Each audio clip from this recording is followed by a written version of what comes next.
We live in a society where success is gauged as being wealthy, respected, or famous. But how do you define success?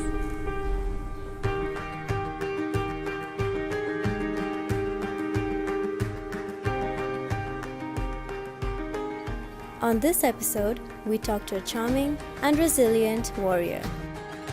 One whose determination allowed him to rise from the ashes like a phoenix.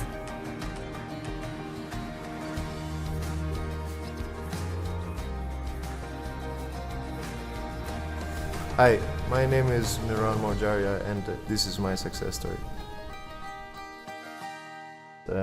From the time I was about 12 or 13 years old, I had a dream that was unlike most 12 or 13-year-olds.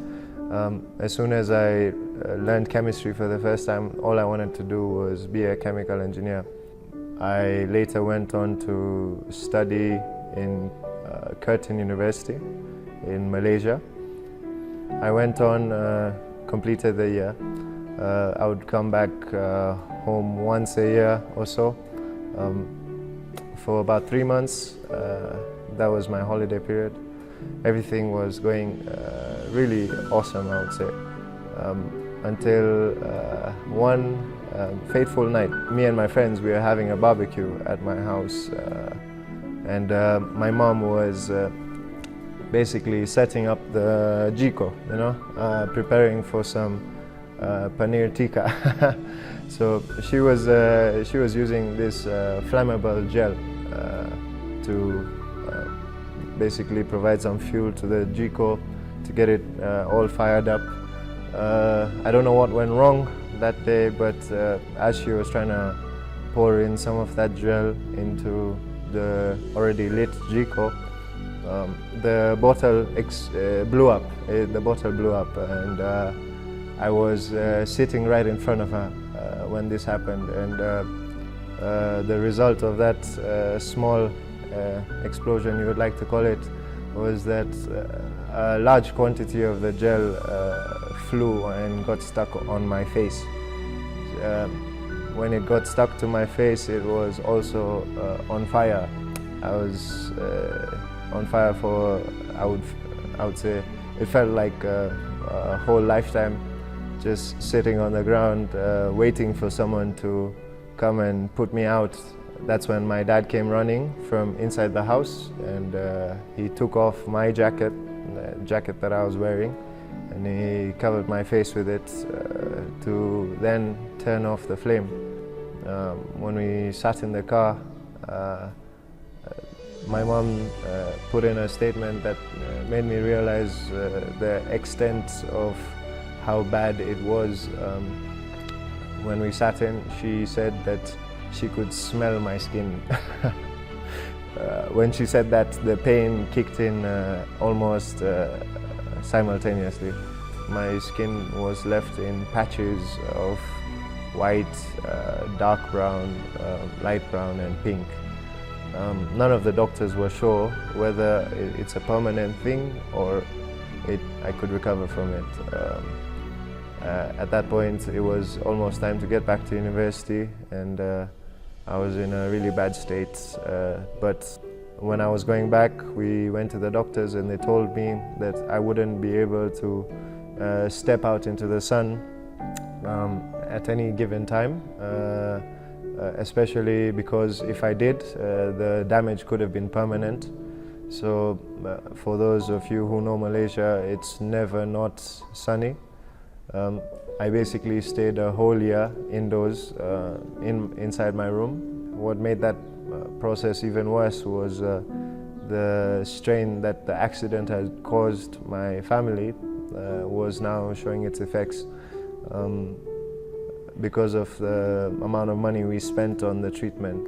When I got home that year, I was told that the financial situation is getting even worse as time went on.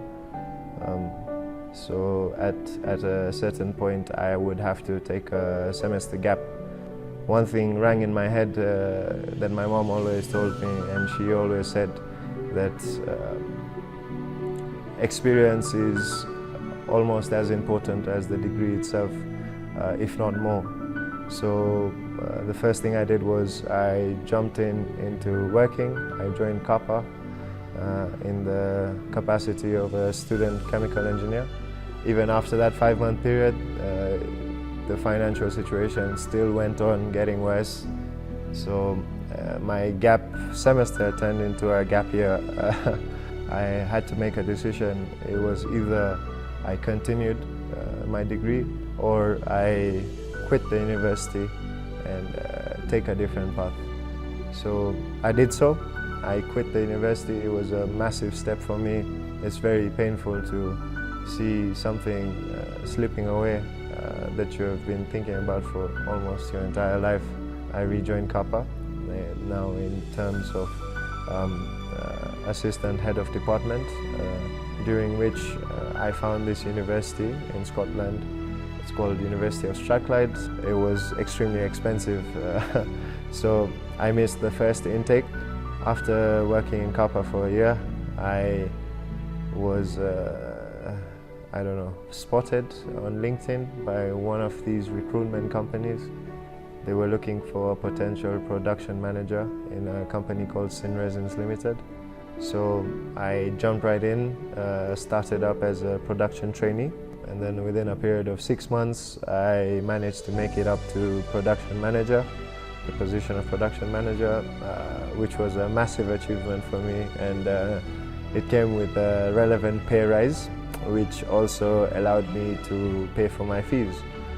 In August, I paid my initial sum, which was about a third of the fees. I was very impressed that I actually could do that.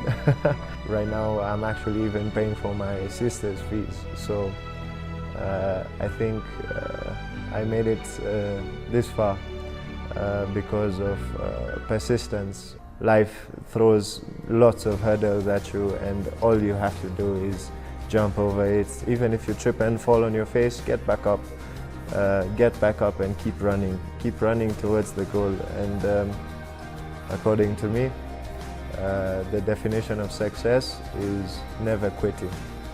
Never quit on your dreams, never quit on the things that you want to do. The moment you quit is the moment you fail to succeed. My name is Miral, and this is my success story.